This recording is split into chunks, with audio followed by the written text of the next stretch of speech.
ನಮಸ್ಕಾರ. ಟಾಪ್ 5 ಸುದ್ದಿಗಳಿಗೆ ಸ್ವಾಗತ. ನಾನು ವಿನಿತಾ ಎಚ್. ಮುಂಗಾರು ತಡವಾದರೆ ಈ ಬಾರಿ 6319 ಹಳ್ಳಿಗಳಲ್ಲಿ ಕುಡಿಯುವ ನೀರಿನ ಸಮಸ್ಯೆ ಎದುರಾಗಲಿದೆ.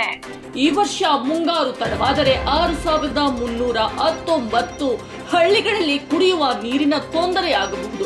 ಶುದ್ಧ ಕುಡಿಯುವ ನೀರಿಗೆ ಒಂದೇ ಒಂದು ಗ್ರಾಮದಲ್ಲೂ ಸಮಸ್ಯೆ ಆಗದಂತೆ ಮುನ್ನೆಚ್ಚರಿಕೆ ಕ್ರಮ ವಹಿಸಿ ಎಂದು ಮುಖ್ಯಮಂತ್ರಿ ಸಿದ್ದರಾಮಯ್ಯನವರು ಅಧಿಕಾರಿಗಳಿಗೆ ಸೂಚನೆಯನ್ನ ನೀಡಿದರು.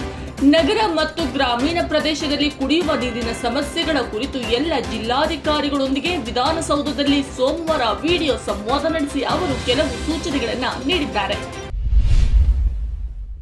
ಬೆಂಗಳೂರು ಸೇರಿ ರಾಜ್ಯದ 3 ನಗರಗಳಲ್ಲಿ ಮಾಕ್ ಡ್ರಿಲ್ ನಡೆಯಲಿದೆ ಎಂದು ಕೇಂದ್ರ ಗೃಹ ಇಲಾಖೆ ತಿಳಿಸಿದೆ.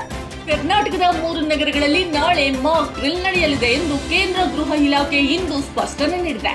ಬೆಂಗಳೂರು ನಗರ, ಮಲ್ಲೇಶ್ವರಂ, ರಾಯಚೂರಿನಲ್ಲಿ ನಾಳೆ ಮಾಕ್ ಡ್ರಿಲ್ ನಡೆಯಲಿದೆ. ಯುದ್ಧ ಕಾಲದ ಪ್ರಮಾಣಿತ ಕಾರ್ಯಾಚರಣಾ ಕಾರ್ಯವಿಧಾನಗಳನ್ನು ಪರೀಕ್ಷಿಸಲು ಮತ್ತು ರಕ್ಷಣಾ ಕಾರ್ಯವಿಧಾನಗಳನ್ನು ಬಲಪಡಿಸುವ ಕ್ರಮಗಳನ್ನು ಪರೀಕ್ಷಿಸಲು ಈ ಮಾಕ್ ಡ್ರಿಲ್ ಕೆಲ ರಾಜ್ಯಗಳಲ್ಲಿ ನಾಳೆ ನಡೆಯಲಿದೆ.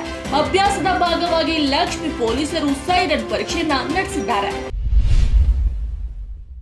ಭೀಕರ ಬಸ್ ಅಪಘಾತ ಸಂಭವಿಸಿದ್ದು 2 ಪ್ರಯಾಣಿಕರು ಸ್ಥಳದಲ್ಲೇ ಮೃತಪಟ್ಟಿದ್ದು 25ಕ್ಕೂ ಅಧಿಕ ಮಂದಿಯ ಸ್ಥಿತಿ ಗಂಭೀರವಾಗಿದೆ. ಅಪಘಾತ ಸಂಭವಿಸಿ 2 ಪ್ರಯಾಣಿಕರು ಸ್ಥಳದಲ್ಲಿಯೇ ಸಾವನ್ನಪ್ಪಿ 25ಕ್ಕೂ ಹೆಚ್ಚು ಮಂದಿ ಗಾಯಗೊಂಡಿದ್ದಾರೆ. ಘಟನೆ ಜಮ್ಮು ಕಾಶ್ಮೀರದ ಊಂಚ್ ಜಿಲ್ಲೆಯ ಗನಿ ಮೆಂದರ್ನಲ್ಲಿ ಮಂಗಳವಾರ ನಡೆದಿದೆ.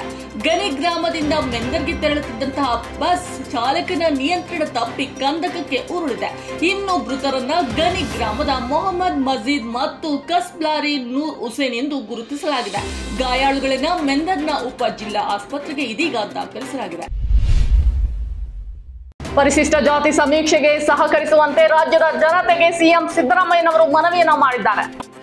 ಒಳ ಮೀಸಲಾತಿ ಜಾರಿಗೊಳಿಸುವ ಸಲುವಾಗಿ ಸಮರ್ಪಕ ದತ್ತಾಂಶ ಸಂಗ್ರಹಿಸಲು ಇಂದಿನಿಂದ ಮನೆ ಮನೆ ಸಮೀಕ್ಷೆಯನ್ನ ನಡೆಸಲಾಗ್ತಾ ಇದೆ. ಸಮುದಾಯಗಳು ಮಾಹಿತಿಯನ್ನ ನೀಡುವ ಮೂಲಕ ಸಹಕರಿಸಬೇಕು ಎಂದು ಮುಖ್ಯಮಂತ್ರಿ ಸಿದ್ದರಾಮಯ್ಯನವರು ಮನವಿ ಮಾಡಿದ್ದಾರೆ. ಪರಿಶಿಷ್ಟ ಜಾತಿಗಳ ಸಮಗ್ರ ಸಮೀಕ್ಷೆ 2025 ಕುರಿತಂತೆ ಸೋಮವಾರ ವಿಧಾನಸೌಧದಲ್ಲಿ ಮಾತನಾಡಿದ ಅವರು, ಕಾಂಗ್ರೆಸ್ ಪಕ್ಷ ಚುನಾವಣಾ ಪ್ರಣಾಳಿಕೆಯಲ್ಲಿ ಘೋಷಿಸಿದಂತೆ ಒಳ ಮೀಸಲಾತಿ ಜಾರಿಗೆ ನಮ್ಮ ಸರ್ಕಾರ ಬದ್ಧವಾಗಿದೆ ಎಂದರು.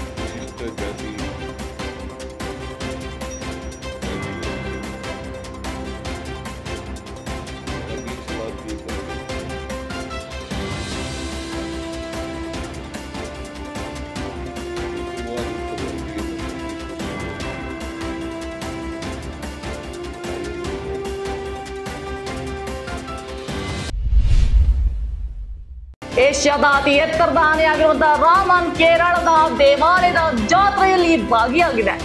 ತ್ರಿಶೂರ್ನ ಒಳಕುನಾಥನ್ ದೇವಾಲಯದಲ್ಲಿ ನಡೆಯುವ ಹಿಂದೂ ದೇವಾಲಯ ಉತ್ಸವವಾದ ತ್ರಿಶೂರ್ ಪುರಂ ಆಚರಣೆಯಲ್ಲಿ ಏಷ್ಯಾದ ಅತಿ ಎತ್ತರದ ಸಾಕಾನೆಯಾಗಿರುವ ರಾಮನ್ ಅದ್ದೂರಿ ಆಚರಣೆಯಲ್ಲಿ ಭಾಗವಹಿಸಿದೆ. ಕೇರಳದ ಅದ್ದೂರಿ ಹಬ್ಬವೆಂಬ ಹೆಗ್ಗಳಿಕೆಗೆ ಪಾತ್ರವಾಗಿರುವ ತ್ರಿಶೂರ ಪುರಂ ಇಂದು ಐತಿಹಾಸಿಕ ಒಳಕುನಾಥನ್ ದೇವಾಲಯದ ಮೈದಾನದಲ್ಲಿ ಅನಾವರಣಗೊಂಡಿದೆ. ಚಂಬುಕವು ಭಗವತಿ ವಿಗ್ರಹವನ್ನ ಹಿಡಿದು ಜನಪ್ರಿಯ ರಾಮನ್ ಆನೆಯ ಆಗಮನದ ಸಂದರ್ಭದಲ್ಲಿ ಪೂರಂ ಪ್ರೇಕ್ಷಕರಂತೂ ಫುಲ್ ಫಿದಾ ಆಗಿದ್ದಾರೆ. ಇದಾಗಿತ್ತು ಇವತ್ತಿನ ಟಾಪ್ 5 ಸುದ್ದಿಗಳು. ಮತ್ತೊಂದಷ್ಟು ಸುದ್ದಿ ಸಮಾಚಾರದೊಂದಿಗೆ ನಾನು ನಿಮ್ಮ ಮುಂದೆ ಬರ್ತೀನಿ. ನಮಸ್ಕಾರ.